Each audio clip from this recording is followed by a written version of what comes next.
자, 오늘은 마태복음 16장 16절부터 18절 말씀을 통해서 교회는 음부의 권세가 이기지 못한다라는 제목으로 우리 같이 말씀의 은혜를 나누겠습니다. 자, 우리가 설교에 앞서서 이거 하나는 분명히 알아야 될 것 같아요. 예수님의 이름이 있는 교회, 그리고 하나님의 말씀이 있는 교회는 절대로 지지 않고 멸망하지 않고 음부의 권세가 이기지 못한다는 것을 먼저 믿으시기 바랍니다. 교회가 없는 세상이라는 것은 사실은 그 목적도 의미도 가치도 생각할 수 없다는 것을 우리는 분명히 알아야 할 것입니다. 여러분, 하나님의 전 역사 속에서, 하나님의 구속사 속에서, 또 모든 세계사 속에서 사실은 하나님의 관심은 온통 그의 교회에 있었습니다. 열왕기상 9장 3절 말씀을 보시면 나의 건축관 이 전을 거룩하게 구별하여 나의 이름을 영영히 그곳에 두며 나의 눈과 나의 마음이 항상 거기에 있으리니, 이렇게 말씀을 하고 있습니다. 이것은 비록 이제 하나님께서 솔로몬 성전에 대해서 말씀을 하신 거지만 오늘날 교회를 향해서 하나님께서 말씀하시는 내용이 되기도 합니다. 교회는요, 어떤 곳이냐면 이 말씀처럼 하나님이 세상과 구별시켜 놓으신 곳이에요. 그리고 교회는 예수의 이름을 두신 곳이에요. 그리고 교회는 하나님의 눈과 하나님의 마음이 있는 곳이에요. 여러분께서 그냥 그 건물로 들어오시는 것 같지만 사실은 교회로 이렇게 들어오시는 그 순간 사실은 하나님께서 여러분들을 세상과 거룩하게 구별시키시는 거예요. 그리고 예수의 이름으로 인쳐주시는 거예요. 하나님의 눈이 보시기 시작하고 하나님이 교회에 들어오는 그 사람을 하나님 마음 가운데 두시기 시작하는 거예요. 그러니까 교회에 온다고 할 때 얼마나 귀하고 감사한 일인지 모릅니다.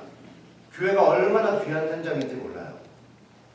자, 그러면 우리가 이제 교회를 이렇게 나오는데, 이렇게 귀한 교회를 나오는데, 이 교회는 도대체 무엇을 하는 곳입니까? 교회 나와서 우리는 무엇을 합니까?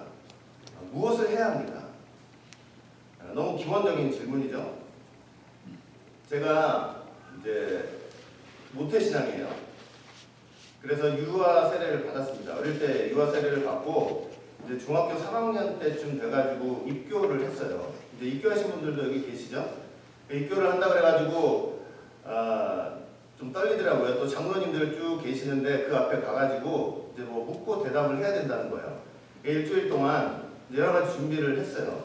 무슨 질문을 하실지. 물론 이제 그 예문 같은 게 있으니까 또 열심히 보면서 공부하면서 준비를 했는데, 그래서 이제 열심히 공부한 다음에 이런 질문이 나면 내가 이렇게 대답해야지 하고 탁 준비를 잘해가지고 탁 들어갔는데 이제 떨리죠. 하도 장로님들이 많으시니까. 그 어린 나이에 이제 몇 명이 같이 들어갔어요.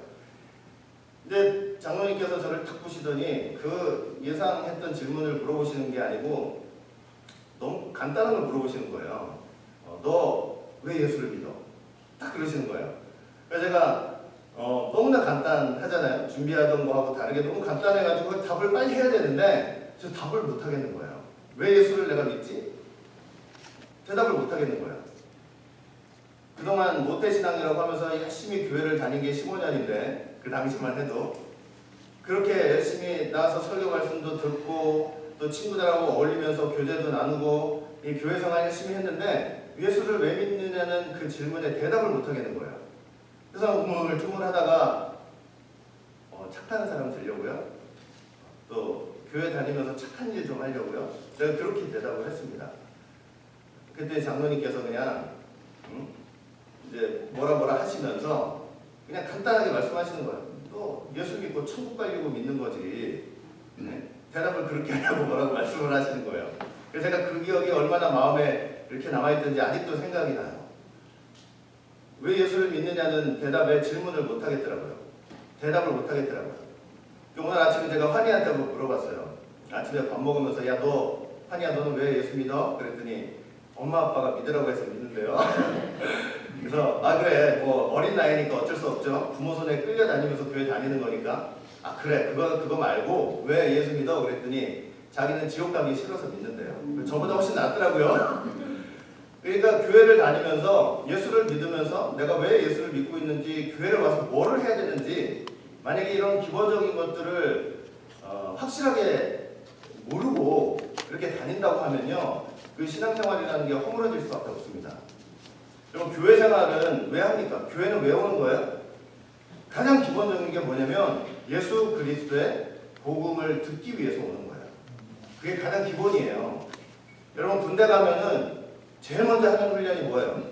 제식 훈련이에요. 남자분들 다 아시죠? 지식 훈련을 해요. 이제 사회생활 하다가 군대 왔으니까 군인으로서의 이제 자세가 갖춰져야 되는데 가장 중요한 게 체력 열중소예요. 그걸 제대로 하지 못하면 다른 훈련도 받을 수 없고 군인으로서의 기본 자세가 안 잡히는 거예요. 그런데 교회 생활의 체력 열중소가 뭔지 아세요?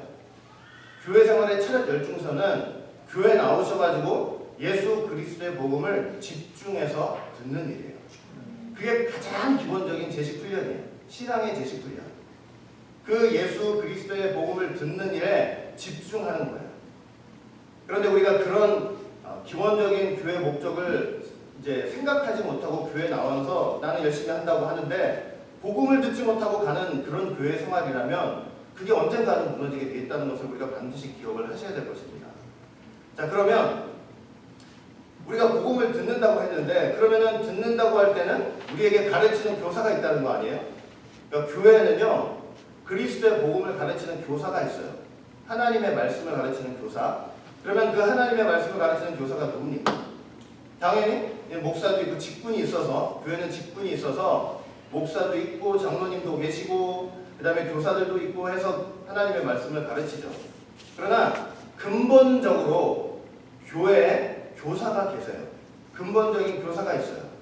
그 교사가 누구시냐면 예수님께서 십자가에 달리시기 전에 다음과 같이 말씀을 하신 적이 있어요.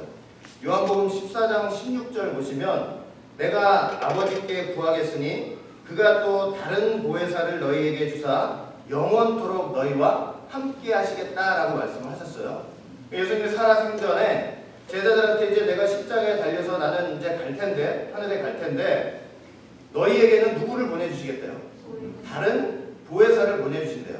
이 보혜사라는 말은 이제 뭐 대변해 주시는 분이라는 의미도 있고, 뭐 도움을 주시는 분, 뭐 이런 여러 가지 의미가 있어요. 근데 여기서 또 다른 보혜사라고 할 때 이 또 다른 보혜사는 누구를 가리키냐면 성령님을 가리키는 거예요. 그러니까 내가 올라가면 너희에게 성령을 보내주시겠다는 거예요.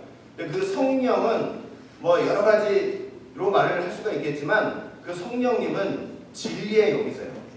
진리의 영이에요. 요한복음 14장 17절 보시면 저는 진리의 영이라 세상은 능히 저를 받지 못하나니 이는 저를 보지도 못하고 알지도 못함이라. 그러나 너희는 저희를 아나니 저는 너희와 함께 거하시며 또 너희 속에 계시니라 이렇게 말씀을 하고 있어요. 세상은 철학이나 이성이나 과학을 가지고 그걸 교사 삼아가지고 배우는 거예요. 그럼 세상이 우리한테 물어요. 너 교회 가서 누구한테 배우느냐? 너희 교사가 누구냐? 그럼 우리는 뭐라고 대답을 해야 돼요? 성령님이라고 대답을 해야 되는 거예요. 그럼 세상은 뭐라고 하겠어요? 저런 말 같지도 않은 비이성적인 교회라고 얼마나 비난을 하겠습니까? 그럼에도 불구하고 이 교회의 참 말씀의 교사는 성령님이시고 진리의 영이 되신다는 것을 반드시 믿으시기 바랍니다. 우리의 교사는 진리의 영이신 성령님이세요. 그 성령님께서 본질적으로 우리를 가르치시는 거예요. 요한복음 14장 26절 보시면 이렇게 돼 있어요. 보혜사 곧 아버지께서 내 이름으로 보내실 성령 그가 너희에게 모든 것을 가르치시고 내가 너희에게 말한 모든 것을 생각나게 하신다 이렇게 말씀하고 있어요. 이 다른 보혜사 진리의 성령이 오셔서 하시는 일이 뭐예요? 두 가지예요. 우리를 가르치신대요. 또 하나는 내가 말한 것, 예수님이 말씀하신 것들을 생각나게 하신다고 말씀하고 있어요. 그런데 진리의 성령님께서 우리를 가르치신다 할 때 그 가르치다라는 단어가 헬라어로 디다스포예요. 그런데 디다스포는 어떤 뜻이냐면 아주 자세하게 설명하고 가르친다는 의미가 있어요. 디다스포는요, 예수님의 지상 사역 중에 하나였어요. 예수님이 이 땅에 오셔서 여러 사역을 하셨죠? 그 중에 하나가 바로 뭐냐면 디다스포예요. 하나님의 말씀을 자세히 풀어서 설명해 주시는 사역을 하신 거예요. 그러니까 예수님께서 베드로를 처음으로 제자를 부르실 때 어떻게 부르셨냐면 베드로 배에 오르셔가지고 무리를 가르치시더니 이렇게 말씀을 하고 있어요. 그 가르치다라는 말이 바로 디다스포예요. 그러니까 예수님께서 지상에서 가르치시던 그 사역을 했는데 예수님 가신 후에는 누가 그 사역을 하는 거예요? 네, 성령님께서 디다스포, 우리를 가르치시는 사역을 한다는 것을 말씀을 하고 있는 거예요. 그리고 또 하나, 이 성령님께서 하시는 일이 뭐냐면 예수님께서 말씀하신 것들을 다 어떻게 하신대요? 생각나게 하신대요. 여러분, 우리는 육신이 있잖아요. 나이가 있어요. 열심히 말씀을 듣는다고 해도 이게 1년 가고 2년 가고 하면은 우리의 기억 속에서 점점 사라질 거 아니에요. 육신의 기억 속에서는 사라져요. 그러나 여러분들이 많은 환난과 어려운 환난, 극심한 환난을 만났을 때 하나님께서 성령님을 통해서 반드시 듣고 배운 바 그 말씀을 생각나게 해주신다는 것을 믿으시기 바랍니다. 그렇게 생각나게 하셔서 어려움 속에서도 이기게 하시는 거예요. 마치 뭐냐면 요셉 때 7년대 풍년과 흉년이 있었잖아요. 그 7년대 풍년 때 부지런히 곡식을 모아가지고 저장고가 차고 넘쳤어요. 이제 7년대 흉년의 해를 딱 만나가지고 다 굶어도 요셉한테는 양식이 있었잖아요. 그냥 끊임없이 양식이 나오잖아요. 그거와 마찬가지로 이렇게 귀한 말씀을 성령님의 가르침을 통해서 우리가 말씀을 듣고 잘 배워놓은 거는요, 절대로 그거는 어디 사라지지 않아요. 환난을 만났을 때 우리 마음의 저장고 속에 담겨져 있던 그 말씀을 성령님께서 다 꺼내게 하셔가지고 그 말씀으로 여러분들 어렵고 힘든 거 다 이기고 승리하게 만들어 주시는 거예요. 그러니까 그 성령님의 역사가 오늘 우리 교회와 함께 하신다는 것을 반드시 믿으시기 바랍니다. 목사를 통해서 말씀을 듣는 건 분명한 사실이죠. 하나님이 교회를 세우시면서 예수님을 머리로 삼으시고 목사라는 직분을 교회에 허락하셨어요. 그러니까 교회의 질서 속에서 보면 분명히 목사가 하는 말이지만 사실은 교회 질서 속에서 보면 뭐냐면 성령님께서 그의 교회들에게 하시는 말씀인 거예요. 계시록 2장이나 3장 보시면 그래서 7번이나 이 말씀이 기록이 되어 있어요. 귀 있는 자는 성령이 교회들에게 하시는 말씀을 들을지어다. 그러니까 성령님께서 우리의 교사가 되셔서 그리스도의 복음을 우리에게 전하시고 생각나게 하신다는 거 우리가 분명히 알아야 할 것입니다.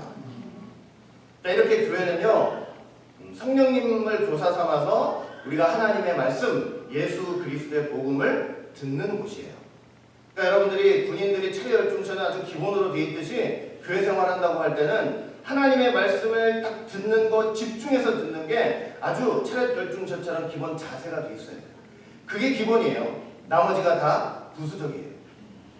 그 다음에 교회는 또 어떤 곳이냐면 잃어버린 영혼을 찾아오는 곳이에요.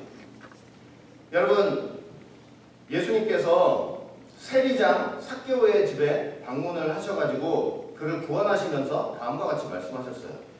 누가복음 19장 9절부터 10절 볼 때 예수께서 이르시되 오늘 구원이 이 집에 이르렀으니 이 사람도 아브라함의 자손이로다.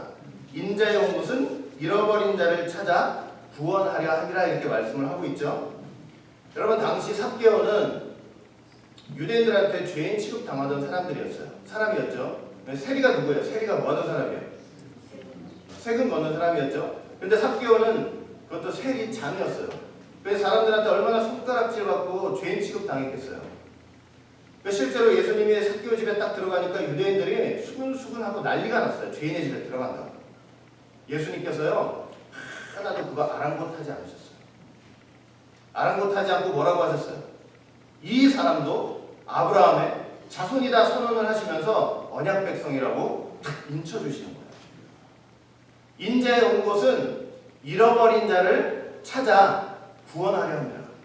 여러분, 우리가 여기서 잘 좀 생각해 봐야 될 단어가 있어요. 잃어버린 자를 어떻게 한대요? 찾아 이렇게 돼 있죠. 찾아. 그냥 잃어버린 자를 구원한다는 게 아니고 찾아라는 단어가 있어요. 이게 헬라어로 뭐냐면 제테오라는 단어인데 이게 찾다 구하다라는 단어인데 단순하게 그냥 이렇게 지나가다가 우연히 찾은 그런 걸 얘기하는 게 아니에요. 아주 갈망하고 고대하면서 그거 하나 찾기 위해서 노력하고 애쓰는 그런 의미가 담긴 단어예요. 그러니까 여러분, 예수님께서 삭개오 하나 찾기 위해서 어떻게 하신 거예요? 그냥 우연히 지나가시다가 들은 게 아니고 그 삭개오의 영혼 하나를 보고 그 여리고를 찾아 들어가신 거예요. 그 하나를 찾으려고. 근데 여러분, 이게 간단한 것 같지만 그렇지가 않아요. 왜냐하면 삭개오 사건이 누가복음 19장에 기록되어 있죠. 근데 누가복음 19장의 초반에 이제 삭개오관에서 기록이 되어 있고, 그 중반부터 말미에 보면 예수님께서 고난을 당하시기 위해서 예루살렘 들어가시는 기록이 나오고 있어요. 그러니까 예수님이 삭개오를 찾기 위해서 여리고 들어가신 시점이 언제예요? 이제 죽음을 며칠 두고 놔두지 않은 상태예요. 여러분, 잘 한번 생각해 보세요. 이제 며칠 후면요, 예수님은 엄청나게 채찍질 당하실 거예요. 수염을 뽑히면서 가래침 뱉음을 당하고 그냥 머리를 치게 되고 손발에 못이 박히고 엄청난 고난을 앞두신 분인데, 여러분 생각해 보세요. 내가 며칠 후에 그렇게 말도 안 되는 고난, 말도 안 되는 핍박, 말도 안 되는 아픔을 당한다고 생각해 볼 때 남 생각할 겨를이 있어요, 없어요? 그냥 그거 생각하느라고 아마 미리 죽을 거예요. 미리. 심정적으로 미리 죽어버릴 거예요. 근데 예수님 보세요.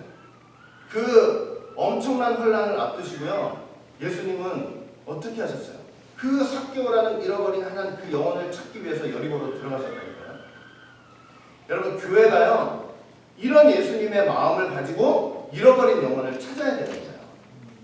교회는요, 세상이 내일 멸망한다고 해도 오늘 잃어버린 자를 찾아 헤매는 그런 운동이 있는 그런 현장이 돼야 돼요. 교회는 잃어버린 자를 찾아서 하나님 앞에 데리고 나야 되는 그런 귀한 현장이라는 거 반드시 기억하시기 바라겠습니다. 자, 그리고 교회는 또 어떤 곳이냐면, 교회는요, 기도하는 곳이에요. 기도하는 곳.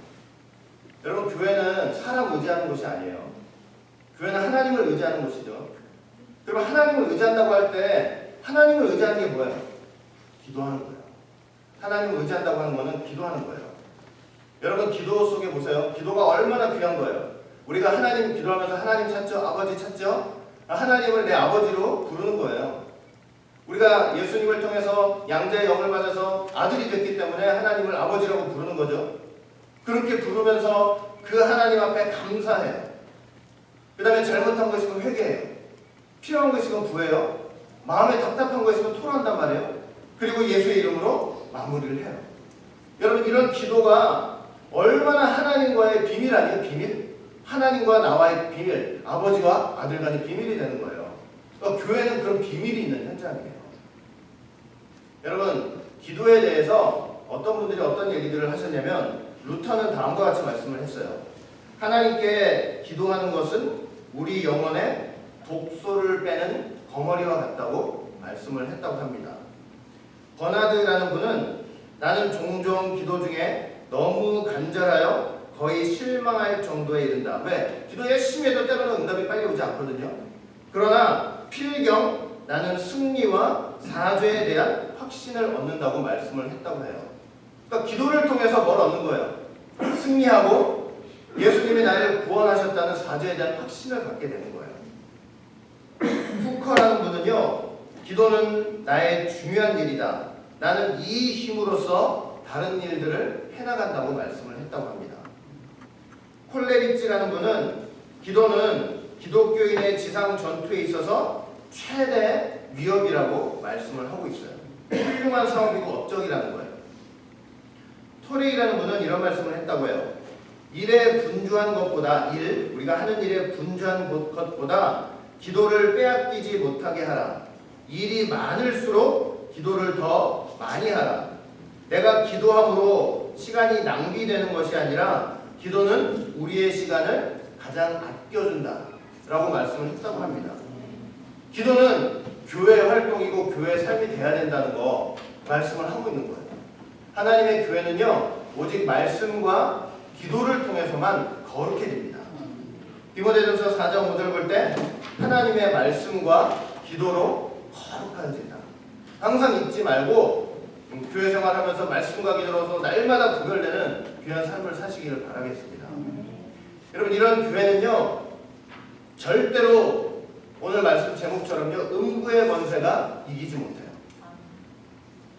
세 가지 이유가 있는데 그 첫째가 뭐냐면 오늘 본문인데 마태복음 16장 16절부터 18절 보시면 이렇게 말씀하고 있죠. 시몬 베드로가 대답하여 가로되 주는 그리스도시요 살아계신 하나님의 아들이시니이다. 또 내가 너에게 이르되 너는 베드로라. 내가 이 반석 위에 내 교회를 세우리니 음부의 권세가 이기지 못하리라. 이렇게 말씀하고 있어요. 자, 여기 보니까 뭐라고 되어 있어요? 너는 베드로라 해놓고 이 반석 위에 내가 교회를 세우겠다 그랬잖아요. 그럼 거기서 말하는 이 반석은 뭘 가리키는 거예요? 이 반석은요 베드로를 가리키는 게 아니에요. 베드로 위에 교회가 세워지는 게 아니에요. 이 반석은 이 문맥상 보면 어떤 거냐면 베드로가 한 신앙 고백을 가리키는 거예요. 베드로가 어떤 신앙 고백을 했어요? 주는 그리스도시요 살아계신 하나님의 아들이다라는 신앙 고백을 했잖아요. 그러니까 교회는 예수님을 그리스도라고 믿는 그 신앙 고백, 그 터 위에 세워진 거라는 것을 우리는 그날 갈 때까지 잊어서는 안 될 것입니다. 예수의 이름이 교회의 터예요. 터. 예수의 이름. 여러분, 예수의 이름이 교회의 터기 때문에 교회는 절대 음부의 권세가 이기지 못해요. 사망의 권세가 이기지 못하고 이 지옥의 권세가 이기지 못하는 거예요. 왜? 예수님께서는 사망 가운데서 부활하셨기 때문에 그래요. 여러분, 교회는요 어떤 교육적인 계명이 중심이 아닙니다. 교회는 문화적인 친교 모임도 아니에요. 교회는 정치, 경제, 사회적 문제가 중심이 된 그런 단체도 아니에요. 교회는요 오직 예수님의 이름으로 하나님의 자녀된 하나님의 백성들이 모이는 바로 그곳이 교회가 됩니다.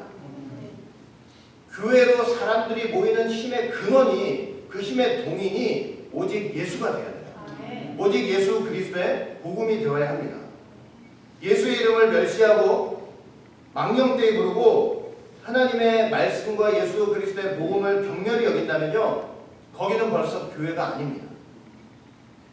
예수님이 우리의 목적이 아니고 다른 목적으로 보인다면 그 교회는 반드시 무너지게 되어 있습니다. 우리 교회는 오직 예수 이름으로 모이는 교회, 예수 복음만이 선포되는, 그래서 음부의 권세가 이기지 못하는 그런 귀한 교회가 되시기를 주의 이름으로 축원하겠습니다. 자, 그리고 두 번째, 교회는 왜 음부의 권세가 이기지 못하냐면 하나님께서 생명싸개로 우리를 감싸주고 계시기 때문에 음부의 권세가 이기지 못하는 거예요. 여러분, 다윗이 왕이 되기 전에 사울한테 10년을 쫓겨다녔어요. 그렇게 쫓겨다니면서 나발이라는 사람한테 도움을 청했는데 나발이 이런지하에 거절을 했죠. 그랬더니 그 나발의 아내 아비가일이 다윗을 찾아와서 다음과 같은 말씀을 했어요. 사무엘상 25장 29절 볼 때 사람이 일어나서 내 주를 쫓아 내 주의 생명을 찾을지라도 내 주의 생명은 내 주의 하나님 여호와와 함께 생명싸개 속에 쌓였을 것이요 주의 원수들의 생명은 물매로 던지듯 여호와께서 그것을 던지시리이다. 이렇게 말씀하고 있어요. 다윗의 생명이 어떻게 돼 있대요? 하나님께서 생명싸개 속에 이렇게 쌓아놓고 계신대요. 하나님이 다윗의 생명을 너무나 귀하고 아름답고 너무나 복되게 보신다는 거예요. 그 다윗이 그 10년 동안 도피 생활하면서 그 아비게일의 말을 기억하면서 얼마나 위로받고 힘을 냈겠어요. 이게 아비가일이 다윗한테 한 얘기 같지만 하나님께서 오늘날 교회에 하시는 말씀이라는 거 꼭 기억하시기 바랍니다. 어떤 어려움과 환난 속에서도 하나님이 교회를 어떻게 하고 계시는 거예요? 생명싸개로 감싸주고 계십니다. 절대로 누가 건드리지 못합니다. 자, 그 다음에 세 번째는 왜 음부의 권세가 이기지 못하냐면 제가 저번에도 한번 말씀드렸죠? 하나님의 위엄이 앞서가고 계시기 때문이에요. 우리 교회는 이 예수 그리스도의 교회 앞에는 항상 무엇이 앞서가고 계신다고요? 하나님의 위엄이 앞서가세요. 여러분, 이스라엘 백성들이 출애굽해가지고 그게 공동체죠. 하나님 있는 공동체, 교회 공동체를 오늘날 상징하는 거죠. 가나안 땅을 향해서 가는데 하나님이 약속하신 게 있어요. 그들한테. 출애굽기 23장 27절 내가 내가 내 위엄을 네 앞서 보내어 너의 이를 곳의 모든 백성을 파하고 너의 모든 원수로 너를 등지게 할 것이며 이렇게 말씀하고 있어요. 근데 현대화 성경으로 좀 쉽게 보면 너희가 만나는 백성들을 내가 두려움과 혼란 가운데 빠뜨려 너희를 등지고 달아나게 할 것이다 이렇게 말씀하고 있는 거예요. 그러니까 이스라엘 백성들이 가는 순간마다 그 앞서에 항상 하나님의 위엄이 가셔가지고 무엇을 하시는 거예요? 그 앞에 있는 원수들을 두렵게 만드시는 거예요. 그리고 이스라엘 백성들한테 대적하지 못하도록 등지게 만드시는 거예요. 그런 역사 속에서 이스라엘 백성들이 그 광야 생활을 무사히 마치고 가나안 땅에 들어갈 수 있었던 것입니다. 여러분, 오직 예수님의 이름과 그 복음을 붙잡는 교회 앞에도 하나님의 위엄이 앞서 가신다는 것을 꼭 믿으시기 바랍니다. 여러분, 그 나라 갈 때까지 어떤 진리의 원수와 어려움이 닥친다고 해도요, 하나님의 위엄 때문에 우리는 중간에 실패하지 않고 반드시 그 나라 가게 돼 있어요. 어려움이 없을 수는 없죠. 근데 그 어려움은요, 우리를 좌절시키고 멸망시키려고 하는 어려움이 아니에요. 우리에게 닥치는 어려움은요, 하나님의 위엄이 없어서 당하는 어려움이 아니에요. 하나님의 위엄은 항상 앞서가시죠. 그럼에도 어려움은 있어요. 하나님께서 그 어려움은요, 반드시 어떤 어려움이냐면은 우리를 이렇게 피할 길을, 어려움 속에서도 항상 피할 길을 주시는 어려움이에요. 그리고 우리가 넉넉하게 감당할 수 있게 하시는 어려움이에요. 그리고 그 어려움은 우리를 정금같이 만드시려는 연단장치예요. 어려움이 닥친다라도 하나님이 안 계셔서 일어나?